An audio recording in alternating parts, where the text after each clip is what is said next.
Kenapa kemudian yang terjadi kita kok mengasihani presiden? Agak bingung saya. Prabowo Subianto sudah memiliki segala kekuatan, segala power untuk melakukan apa yang dia idamkan.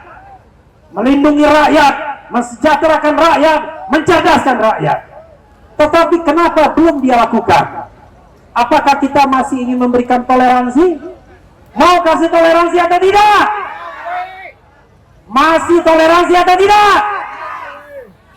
Secara teoritis harusnya kita tidak bisa berikan lagi toleransi karena dia sudah berkuasa. Kalau tadi in waiting dalam kekuasaan belum dilantik, ya bolehlah, karena dia takut nanti pelantikannya gagal. Ini sudah tanggal 13 Desember, November, Desember, sudah lebih dari 1,5 bulan.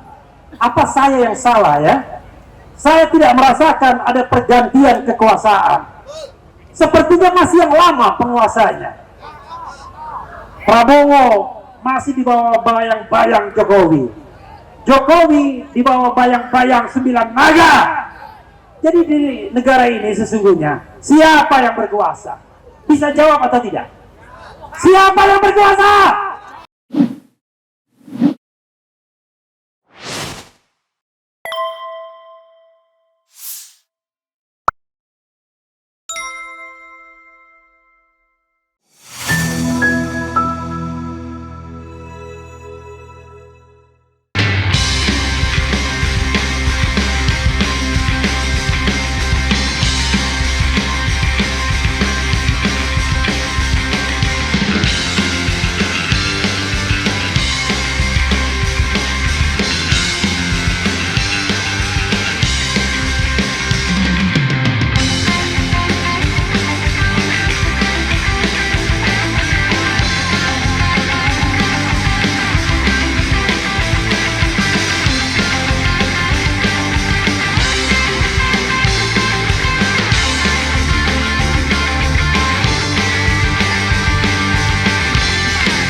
Bismillahirrahmanirrahim.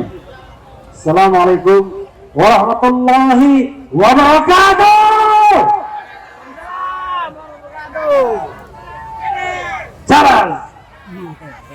Kawan-kawan semua, kita berdiri di sini bukan karena kita tidak ada kerjaan.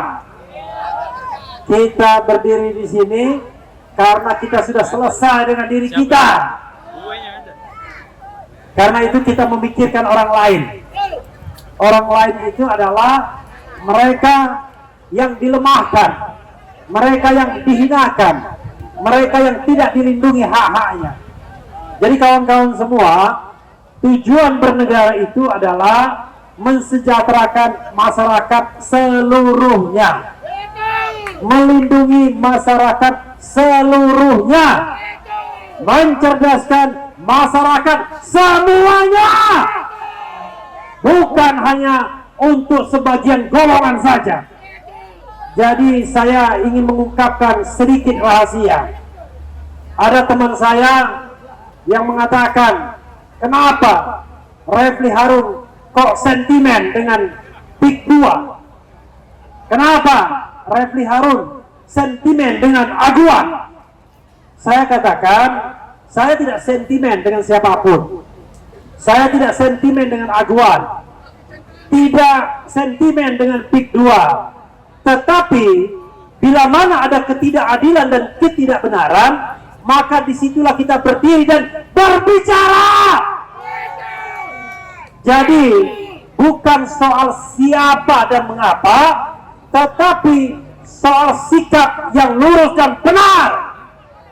Jadi kawan-kawan semuanya, dalam sikap yang lurus dan benar, dalam negara yang tidak banyak kebenarannya ini, kita mungkin berada terus di jalan yang sepi. Tidak apa-apa. Teman-teman kita sudah enak-enakan di Senayan. Kalau dulu ketika menjadi oposisi, bersama-sama kita di jalan, sering mengkritik di media sosial. Tetapi begitu sudah enak-enakan di kursi, baik di legislatif maupun eksekutif, diam saja. mengirim doa saja tidak. Jadi kalau ada kegiatan, ya terpaksa lah. Yang saya undang adalah Edi Mulyadi, Said Dido, Marwan Batubara. Saya tidak bisa lagi mengundang teman saya Fahri Hamzah, Fadli Zon, ya, karena mereka sudah menjadi bagian dari kekuasaan dan agak enak hidupnya sekarang. Dari dulu juga enak, tapi dulu enak dan kritis, tapi sekarang enak dan menikmati. Jadi agak beda.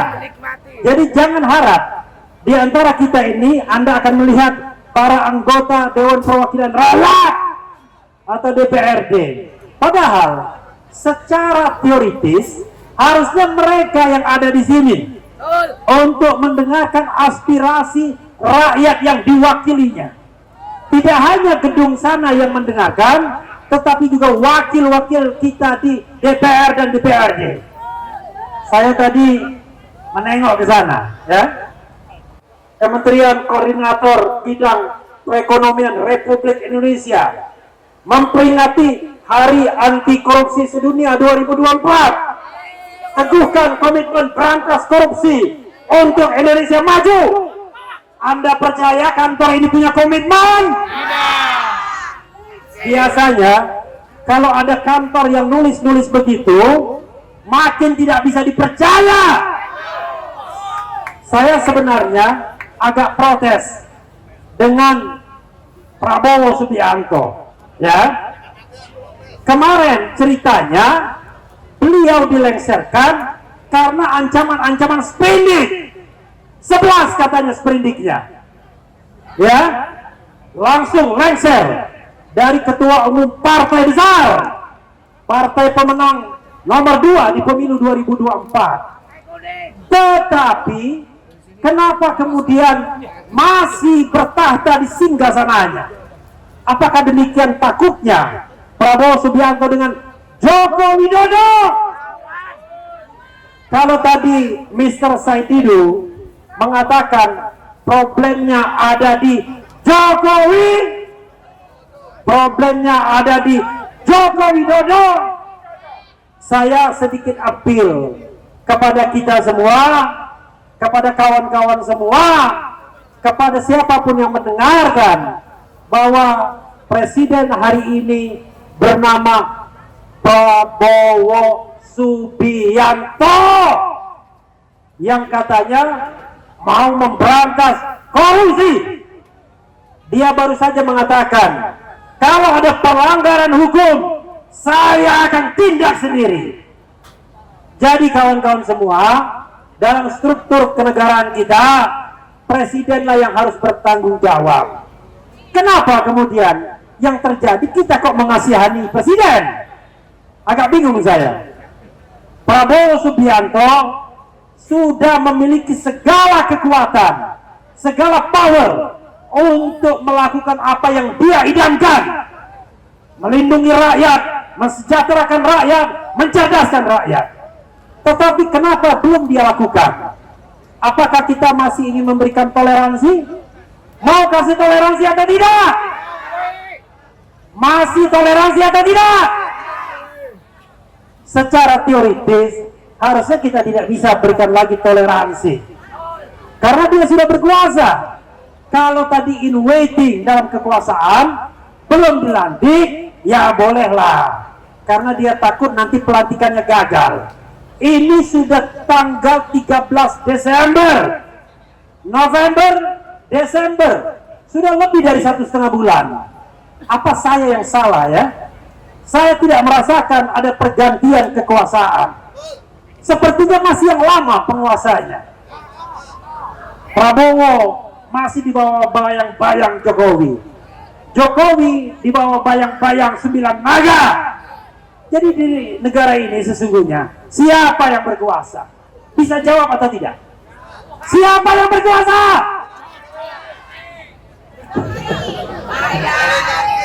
Jadi secara de jure hukum yang berkuasa adalah Prabowo Subianto, tapi secara de facto yang berkuasa adalah Edi Mulyadi.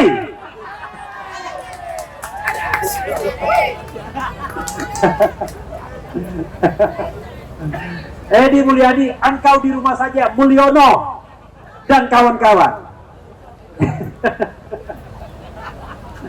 Ya, jadi sobat RH sekalian, ya, karena saya menganggap semuanya sobat RH ya, kecuali yang bukan sobat saya. Bapak polisi ini subscriber RH channel, jangan khawatir ya Pak polisi ya. Terima kasih banyak Pak. Kalau Bapak jadi jenderal, pastikan jangan jadi jenderal Sambo ya. Pastikan berbuat untuk rakyat banyak. Pastikan jangan cawe-cawe di pemilu. Jangan jadi parcok. Parcok itu adalah partai coklat yang biasa kita makan. Ketua umumnya yang mulia Joko Widodo. Jadi kawan-kawan semuanya, kita di sini memperjuangkan kepentingan masyarakat. Ada cara berpikir yang salah dari penguasa. Jadi kawan saya itu mengatakan, kan enak kalau nanti PIK itu seperti Singapura, kita bisa bangga. Kawan-kawan semua, Singapura seperti itu adalah satu kesatuan negara. Anda bisa bayangkan, negara Indonesia dari Sabang sampai Merauke yang janjinya untuk mensejahterakan seluruh rakyat, tiba-tiba hanya ada segelintir tanah yang makmurnya luar biasa, punya akses ke luar dunia, masyarakat penduduknya kaya raya, tapi itu hanya di sebagian kecil tempat dari Republik Indonesia. Itu bukanlah cara bernegara yang benar. Cara bernegara yang benar itu adalah kesejahteraan bagi kita semua, bukan kesejahteraan bagi segelintir orang saja. Jadi kalau di antara kita makan, semua harus makan.